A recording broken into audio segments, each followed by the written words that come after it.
The trial খ্যাত অভিনেত্রী নূর মালবিকা দাসের পচাগোলা মরদেহ উদ্ধার করা হয়েছে। গত ৬ জুন মুম্বাইয়ের নিজের ফ্ল্যাট থেকে ৩১ বছর বয়সী অভিনেত্রীর ঝুলন্ত মরদেহ উদ্ধার করে স্থানীয় পুলিশ। অন দি আদার হ্যান্ড, মিডডের তথ্য অনুসারে গত শনিবার নূর মালবিকার পাশের ফ্ল্যাটের বাসিন্দারা দুর্গন্ধ পেয়ে ওশিয়ারা থানায় খবর দেয়। এরপর পুলিশ গিয়ে দরজা ভেঙে ফ্ল্যাটে প্রবেশ করেন।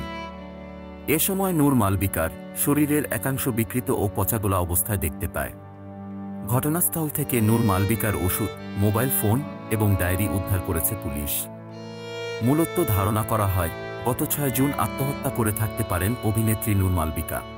নূর মালবিকার ফুফু আরতি দাস বলেন, অভিনেত্রী হওয়ার অনেক বড় স্বপ্ন নিয়ে মুম্বাইয়ে পাড়ি জমিয়েছিল নূর। স্বপ্ন পূরণের জন্য সংগ্রাম করছিল সে। আমরা বুঝতে পেরেছিলাম মালবিকা তার অর্জন নিয়ে অসন্তুষ্ট ছিল, এজন্য চূড়ান্ত পদক্ষেপ নিয়ে থাকতে পারে। বাই দ্য ওয়ে, অভিনয়ে পা রাখার আগে কাতার এয়ারওয়েজে বিমানবালার চাকরি করতেন নূর মালবিকা। সেই আসাম থেকে মুম্বাই গিয়ে অনেক সিনেমা এবং ওয়েব সিরিজে অভিনয় করেন তিনি। তার অভিনীত দ্য ট্রায়াল গত বছর মুক্তি পায়। এতে তার সহশিল্পী ছিলেন রানী মুখার্জি।